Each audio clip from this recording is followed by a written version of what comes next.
And I remember, as someone that kind of has a tendency to belittle my pain, I always look for reasons why I don't deserve, the praise I get, or why I don't deserve to feel the pain I feel, or, anytime I feel a little bit of sadness, automatically it's like I'm like hitting myself inside and saying, stop being a victim. People have it way worse.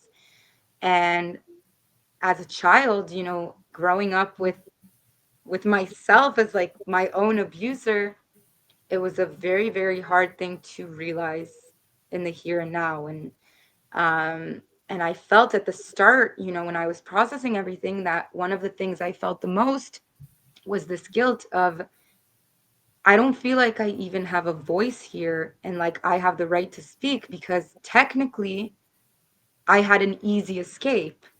I didn't get shot. I didn't get raped. I didn't see things. Even the things I saw, I didn't realize they were what they were until later.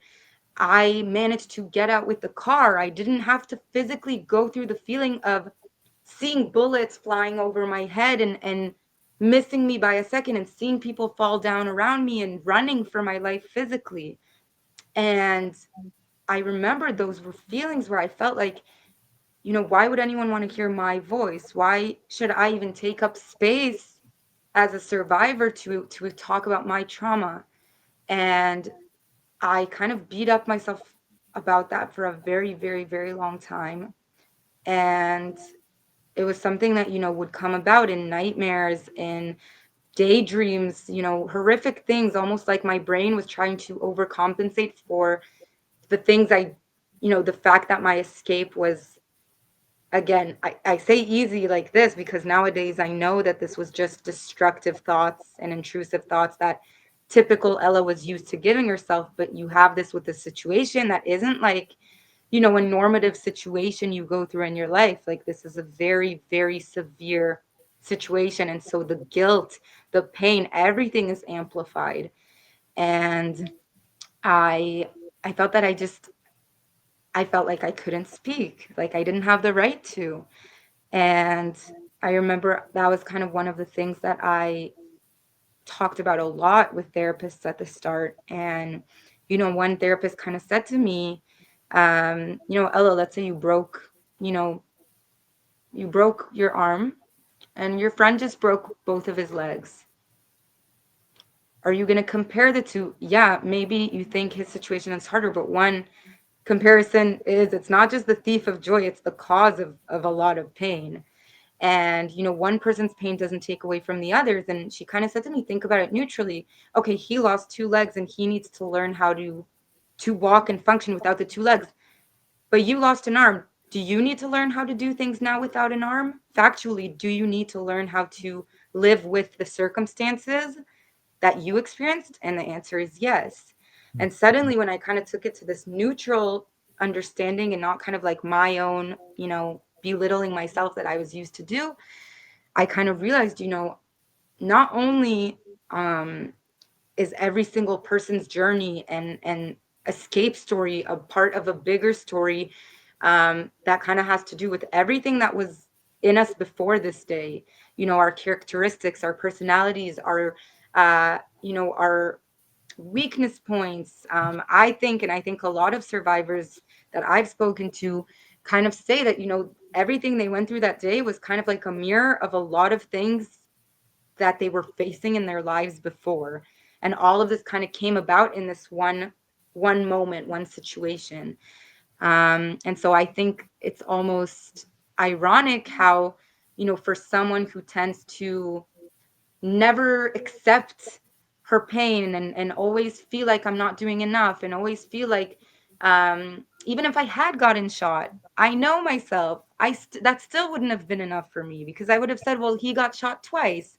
And so I can't win with Ella. And that was kind of like this moment where I looked at myself and I was like, I can't win with you, because you are always going to look for why you deserve something less, and why your pain is not legitimate, and why you need to be stronger, and why you should feel guilty. And that was kind of when I started looking very, very deeply at young Ella, and kind of looking at her from a point of view of not her abuser. I know that's also a very hard word, but I'm using it on purpose because it is the amount of pain it felt like that. Suddenly I was looking at her, and when I was replaying all, the every single event of my life and thing I went through, I realized that the common denominator in all of them was that I was so awful to myself. I was such a terrible, terrible enemy to myself. I was not a friend to myself. And I have grown so much since then, even before the seventh, but much so, afterwards, that I'm finally at a point through a lot of work that when I look at that little Ella, there is no judgment. All I want to do, and I am getting chills when I say this because I see it, I envision it. I want to hug her, and I just want to say, I'm sorry, and that I love you, and you're doing so good, and I'm so proud of you, and you're such a good person, and you have such a beautiful heart. And I'm sorry that I didn't see you. And I'm sorry that I put you on mute all these years. And I'm sorry that I didn't give you, that best friend when I could have been that for you, but now it ends. And now I'm here and I'm with you and I'm taking your hand and we're going through this together. And those moments, like those really ugly crying on the floor, looking at myself, apologizing deeply, um, for neglecting that little girl, that's what helped me kind of pick myself up in the here and now, and every single hardship I'm facing in my healing journey since the seventh, I feel like I'm not alone because alongside my beautiful community and my friends and family and everyone that's, the person who's shown up that I had never had shown up before is Ella. And I feel her presence. I feel my presence.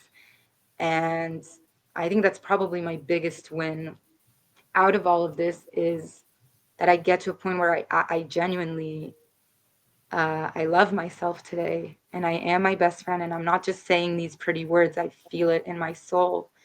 Um, and yeah, and it's a crazy journey.